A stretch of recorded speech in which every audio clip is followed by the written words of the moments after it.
Sì, eccomi qua, grazie per avermi invitata. Poi ho partecipato parzialmente ai lavori di organizzazione.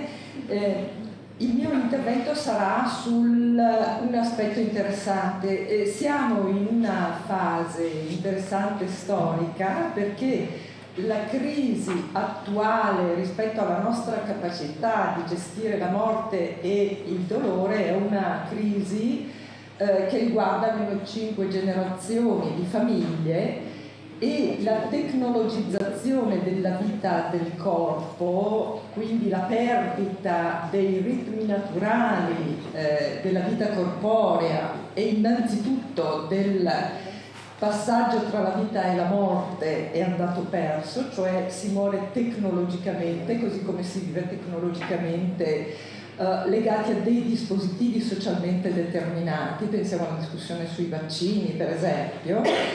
Ebbene, ha fatto sì che, si diceva già nell'introduzione, abbiamo perso un contatto diretto con il morire, di conseguenza abbiamo perso un poter parlare, abbiamo perso il linguaggio intorno al morire, e questo implica che uno non ne sappiamo parlare, ma l'altra grande difficoltà è che non sappiamo neppure tacere intorno al morire, specialmente quando abbiamo a che fare con chi muore. Questo perché appunto per 5 generazioni dal dopoguerra ad oggi noi non abbiamo avuto esperienza diretta del nonno che muore per il lungo tempo del suo morire, perché il nonno, il genitore, il parente, il conoscente è stato affidato alle cure tecniche e tecnologiche dell'ospedale. Io oggi dunque vi parlerò di un aspetto estremamente interessante. È stato citato poco fa da padre Guidalberto Bormolini dei Ricostruttori, è un monaco, e insieme al suo gruppo di religiosi intraprendono dei percorsi di profonda riscoperta del mistero interiore attraverso la meditazione, facendo deserto. Questa espressione, fare deserto, appartiene anche per esempio alla comunità di Bose. L'immagine, mi avvarrò della tecnica delle immagini per evocare i concetti attraverso queste slide, ha a che fare proprio con questo livello di solitudine che è l'essere comunque necessariamente soli quando si muore, anche se si è in compagnia. E qui vorrei evocare un aspetto importante. Attenzione, perché se si muore soli e in compagnia non è che si muoia necessariamente meglio, cioè, vale a dire, la solitudine è una grande conquista ed è esattamente quella che non sappiamo gestire noi. Quindi questo deserto che i meditatori cercano è un deserto, per esempio, in metropolitana, è un deserto in mezzo a una folla, è un deserto qui dove siamo in 200. La capacità di meditare, la capacità di essere come questo beduino che non teme queste onde del deserto e non le teme perché sa stare solo. E com'è che non siamo capaci di stare soli? Siamo appunto in quel periodo tecnologico che ci permette di essere perfettamente sempre in contatto con gli altri, grazie ai social, grazie a quella magnifica e benedetta rivoluzione che è internet, e che però nella comunicazione del non saper parlare del senso esistenziale, del perché siamo qua, perché siamo insieme, che cosa abbiamo da dirci, tantomeno che cosa abbiamo da dire alla fine, perché dobbiamo dirlo quando non sappiamo esattamente che cosa si deve dire a qualcuno che muore e che cosa ci interessa che ci dica nel momento in cui muore. Tutte questioni importanti che hanno a che fare, per esempio, con quella che viene chiamata terapia della dignità di Chochinov. Ebbene, che cosa accade? Che sostanzialmente il parlare è un vuoto di senso e una estrema espressione della vacuità della parola. Bene, la Death Education è un percorso che permette di riconquistare la prima persona nel parlare di sé dinanzi alla morte insieme all'altro. La Death Education è quella forma, quel percorso che per esempio, ed è veramente soltanto esemplificativo, il master che dirigo cerca di far maturare tanto agli operatori quanto agli educatori e alle persone che comunque con la morte devono farci i conti. È quel percorso che riconquista nel nostro tempo storico la possibilità di restituire alla parola un certo significato nel momento cruciale del morire o del lutto o dell'annuncio della morte, ma è anche quel percorso che dice attenzione, noi siamo anche quel silenzio in noi stessi. Quindi è molto meglio un'assenza, per intenderci, che una presenza assente. Quest'idea era presentata da Ernst Bloch, il quale cercava di restituire speranza, ecco perché non sappiamo più parlare, ecco perché non sappiamo tacere, ecco perché parliamo a vuoto, cioè mentre parliamo siamo assenti. Ernst Bloch è colui che ha cercato di restituire la forza rivoluzionaria del cristianesimo a un'epoca che ha perso la spiritualità del cristianesimo, cioè vale a dire ha cercato di recuperare in Occidente quella perdita di orizzonte che ha a che fare con la speranza dell'ulteriorità. Non usiamo mezze parole, come la tecnica è ciò che ha caratterizzato lo sviluppo del Novecento raddoppiando i tempi di vita. Dio è quella parola, ma cito Galimberti, non sto citando me stessa, quella parola rispetto alla quale se dovessimo toglierla dal nostro linguaggio comune niente cambierebbe, e se invece dovessimo toglierla dalla Divina Commedia ben poco avremmo da comprendere intorno a Dante. Questa è l'essenza del passaggio dal Medioevo indicato da Arié e la contemporaneità tecnologizzata, la morte di Dio. Che cosa cerca di fare Ernst Bloch quando parla del principio speranza? Possiamo ancora sperare sapendo di dover morire? Possiamo ancora, quando si muore, avere qualcosa da dire dopo che abbiamo parlato a Mandela tutta la vita? Punto di domanda. Che cosa vuol dire sperare e usare la parola nella relazione autentica, quella dove ci diciamo le cose che contano? Oppure è meglio tacere perché siamo indecenti, perché proprio lì quando si devono dire le cose che contano possiamo essere solo pornografici, ma non perché lo è la morte, perché siamo pornografici noi se tentiamo di negare che lì dovremmo fare sul serio. Oppure non dobbiamo proprio per niente fare sul serio proprio perché non c'è speranza e allora tanto vale ridere o morire in un modo piuttosto che in un altro. Della patologia del silenzio, vale a dire è meglio tacere perché siamo indecenti, oppure va bene, parliamo perché tanto non c'è niente da dire, hanno parlato esplicitamente due donne molto attente. La prima è Elisabeth Neumann, la quale ha esplicitato il concetto di spirale del silenzio, cioè parlare a vanvera per coprire ciò che si teme e che toglie speranza. È una tecnica utilizzata nella comunicazione mediatica, cioè per esempio si vuole nascondere un problema grave, gravissimo, si crea un caso giornalistico fragoroso e grazie al caso giornalistico fragoroso si nasconde ciò che ci sta terrorizzando. Questo caso, cioè vale a dire far sì che attraverso l'uso delle parole si nasconda ciò di cui non si sa tacere, è appunto la cosiddetta patologia della spirale del silenzio.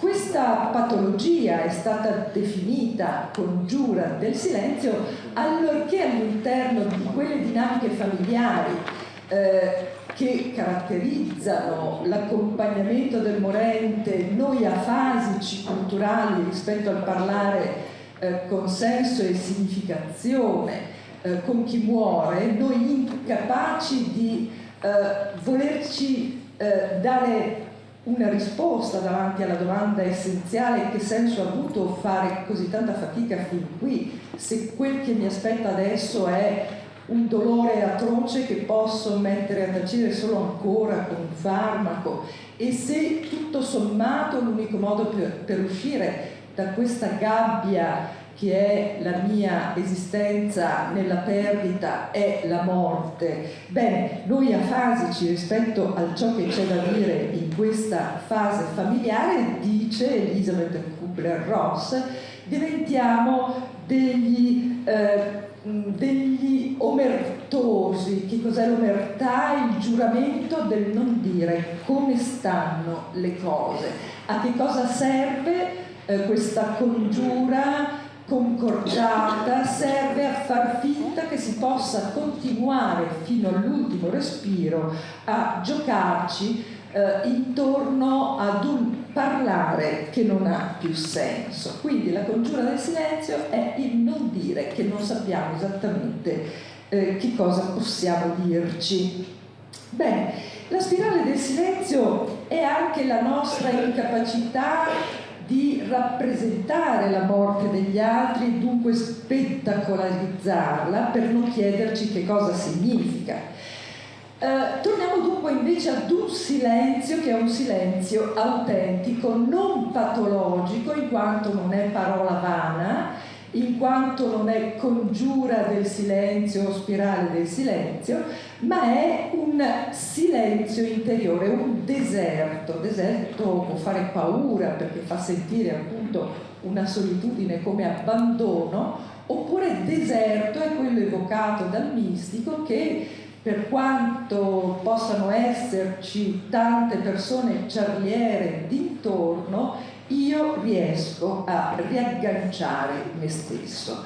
Abbiamo due immagini opposte, una è quella di una figura in crisi, cioè il sacerdote che impartisce l'ultimo sacramento, ovvero l'estrema unzione. Mi preme dirvi che quando, siccome vi insegno psicologia delle relazioni di fine vita, lutto, perdita, morte, e è un corso a crediti liberi per cui partecipano studenti di medicina, infermieristica, psicologia e anche servizio sociale, quando chiedo: voi sapete che cosa sono i sacramenti e sapete se è importante l'estrema unzione? Mi guardano come se io stessi scherzando. E nel momento in cui io chiedo che valore date a questa immagine, per lo più sono incapaci di dare un senso a questa immagine, nonostante per lo più i miei studenti dichiarino di essere battesimati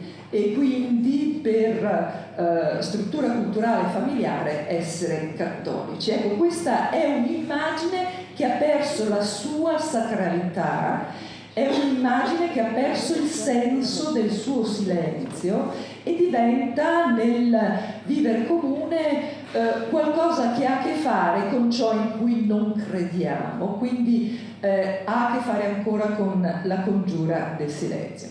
Cerchiamo invece la nostra spiritualità, ed è estremamente interessante questa esperienza, per esempio andando a New York allo Zen Center, laddove insegnano a meditare. Mi preme dire che questa esperienza viene riattualizzata, è per questo che ammiro molto il lavoro dei ricostruttori e dunque di padre Guidalberto Borbolini, perché dice: non c'è bisogno di andare a New York per imparare a meditare per morire, perché la spiritualità di chi medita possiamo trovarla anche qua, e anzi appartiene alla tradizione spirituale cristiana con l'esicasmo. Tutta una dimensione da reinventare, che però ha a che fare con una difficoltà estrema, perché pare che il linguaggio religioso italiano sia più politico piuttosto che spirituale. E queste però non sono le mie parole, ma sono le parole di chi ha fatto questa scelta. Pensiamo per esempio a Tiziano Terzani, che allorché ha voluto parlare della fine come il mio inizio, ha fatto una scelta, lui giornalista, lui che conosceva bene la spirale del silenzio, lui che sì, faceva notizia, pensate, in prima linea nella guerra in Vietnam. Quando si è trovato ammalato di cancro, ha capito che l'ultimo giro di giostra era esattamente l'ultimo, ha deciso di convertirsi e dunque diventare buddista, perché solo lì, lo vediamo in una delle sue immagini, poteva riconquistare quell'intimità con sé, indipendentemente da tutto il rumore intorno, e ha realizzato quel bellissimo documentario con il figlio, laddove viene filmato il suo morire da solo e in meditazione. Ebbene, l'esercizio di morte, memento mori, è esattamente quello che ha voluto fare Tiziano Terzani, dimenticando che l'Occidente è il luogo del memento mori, cioè laddove Platone comincia quel percorso per cui dice: bene, sta attento, non dimenticarti mai, anche quando sei trionfante, che ogni parola che dici può essere assolutamente vana, ogni tua azione può essere inutile. Ricordati che devi morire, vuol dire che mentre te lo dico, era per esempio lo schiavo che lo diceva al re trionfante, all'imperatore che tornava con gli eserciti vincitore in Roma. Lo schiavo arrivava e diceva memento mori, grande scuola ovviamente stoica. Bene, siamo dunque dinanzi ad una fasia relazionale dove non sappiamo parlare, parliamo a vanvera quando si tratta di noi stessi, e dove non sappiamo mantenere quel silenzio che ha a che fare col segreto di ciò che sappiamo di noi stessi. Cioè, vale a dire, segreto, omertà, minaccia sono ciò che caratterizzano la morte e il morire. Chiaramente l'incapacità di essere silenziosi è espressione di una afasia sociale che produce un rumore assordante anche rispetto a ciò che voglia diventare la morte. Pensiamo al silenzio assordante intorno agli autentici vissuti di chi dice: per me è impossibile continuare a vivere, e il rumore che si fa intorno a chi dice: no, scusate, pensiamo al rumore intorno al caso Englaro, pensiamo al rumore intorno a DJ Fabo, ma solo perché non sappiamo tacere, e sicuramente perché non sappiamo ascoltare che cosa sa da dire intorno a questa volontà. Il non saper ascoltare che cosa sa da dire intorno a questa volontà, che è tutta da decriptare, si diceva in un precedente intervento, ha a che fare con quella pornografia che io ho annunciato rispetto alla nostra indecenza, che già Köhler aveva individuato negli anni 50, che oggi la scuola americana e il punto di riferimento a livello internazionale intorno ai Death Studies e specialmente alla Death Education mette estremamente in evidenza. Parliamo tanto in modo assordante per non ascoltare chi ha da dire del proprio silenzio interiore, perché sostanzialmente abbiamo paura di ascoltare che cosa c'ha da dire il morente, specialmente chi ha da raccontare il perché la morte è la soluzione. Ebbene, sarò inclemente perché qui siamo tutti adulti e nessuno di noi vuol fare finta, io per prima. L'esilio è peggio della solitudine, l'esilio è il rinnegare, chiudendo le orecchie rispetto al raccontami che cosa significa. Attenzione, il tacere e il non ascoltare non è, attenzione, il negare la comunicazione, ma è comunicare qualcosa. Il non saper ascoltare un messaggio relazionale silente significa tu non hai diritto di esprimere alcunché di te in profondità. Quindi riappropriarsi della diversità a tutti i livelli per non essere indecenti innanzitutto con la nostra coscienza e non essere indecenti innanzitutto con la nostra volontà di accoglienza, significa riuscire a ripristinare un ritmo tra il dire qualcosa che sa da dire e l'aver ascoltato chi aveva qualcosa da raccontare di sé, chi aveva qualcosa da raccontare di sé, al di là dei propri copioni. Attenzione, non solo, ma può darsi che siamo talmente consapevoli di essere incompetenti rispetto a ciò che ci viene detto che, come diceva Tenzin Gyatso, il silenzio, nei suoi 18 principi della felicità, questo forse è l'11°, non ricordo, il silenzio può addirittura essere la risposta migliore, sia a livello relazionale, sia a livello sociale. La filosofia del silenzio è complessa e certamente ha a che fare in ogni passaggio con quella dimensione già ampiamente sviluppata da Guidalberto Bormolini che ha a che fare con il mistero.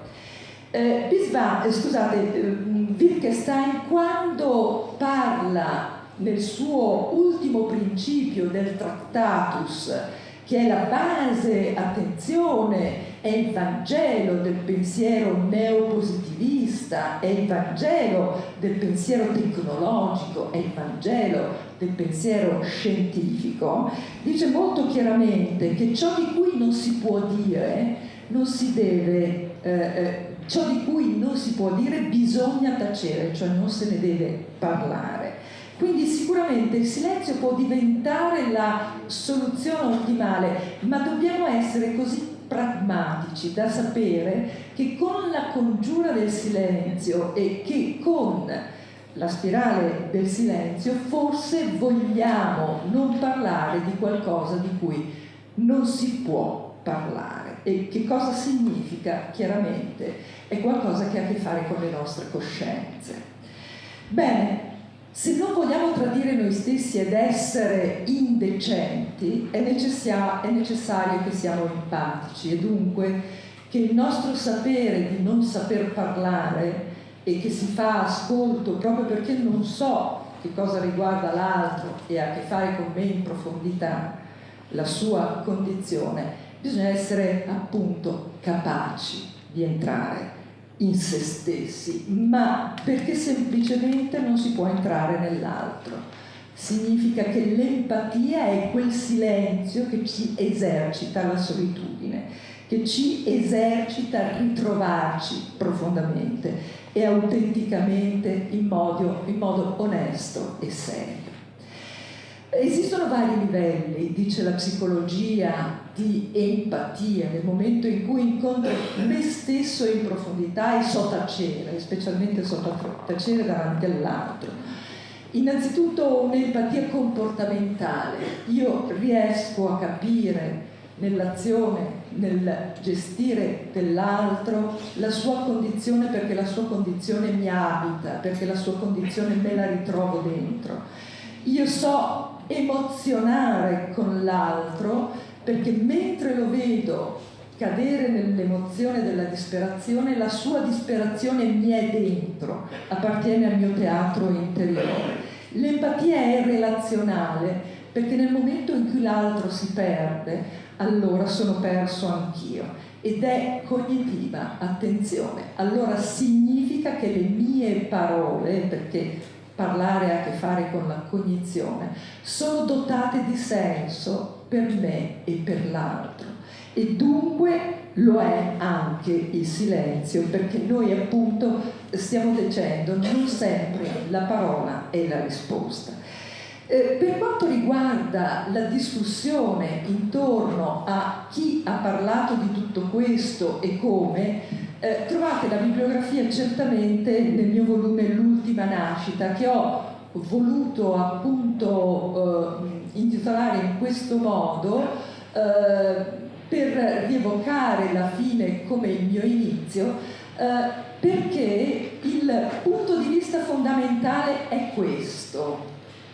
La crisi della speranza di cui parla Ernst Bloch è che noi oggi crediamo che morte sia annientamento in totalità e che dunque noi, ed è questo che dico a tutti i miei studenti che mi guardano perplessa quando faccio vedere la bella immagine appena esposta di un sacerdote che impartisce l'estrema unzione, è che quel gesto è assolutamente anempatico, cioè vale a dire non significa niente. Che cosa vuol dire questo? Noi oggi crediamo che stiamo facendo tutti finta anche lì. Che cosa vuol dire? Vuol dire che noi quella parola Dio l'abbiamo tolta dal nostro vocabolario delle parole autentiche. Crediamo che morte sia annientamento in totalità. Fino all'Ottocento credevamo che Dio fosse la fondazione come causa prima e causa finale. Bene, con il Novecento abbiamo definito che se è possibile la creazione dal nulla, come vogliono i testi sacri, se è possibile la creazione dal nulla, dicono gli scienziati, non c'è bisogno di Dio per spiegare l'universo, perché il Big Bang comincia da solo. Ed è una metafora quella che vi sto presentando. Ebbene, invece presento l'ultima nascita. Cosa vuol dire? Siamo in un tempo storico importante, ed è qui il senso del mio intervento ma anche della mia ricerca, in cui, attenzione, mentre la scienza ci racconta tutte le scienze che possiamo fare a meno di Dio e tutti i linguaggi sostituiscono le metafore del linguaggio sacro sapienziale di qualsiasi, tutte, anche quella buddista, di qualsiasi religione, attenzione, la scienza dimostra che possiamo spiegare interamente il mondo senza bisogno di Dio.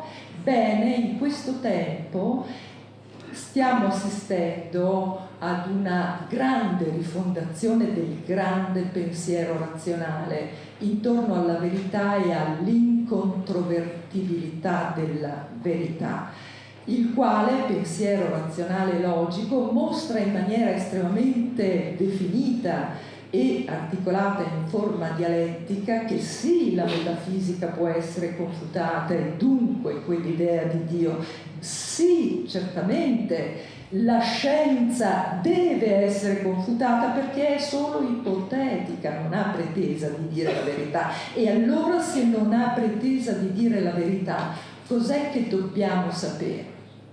Ebbene, abbiamo la fortuna, tra l'altro, bella coincidenza, di essere proprio qui a Venezia, dove l'eternalismo ha una scuola, cioè vale a dire quella scuola di Emanuele Severino che con il Dipartimento di Filosofia e Teoria delle Scienze dell'Università Ca' Foscari ha riaperto la grande discussione del rapporto tra verità e eternità.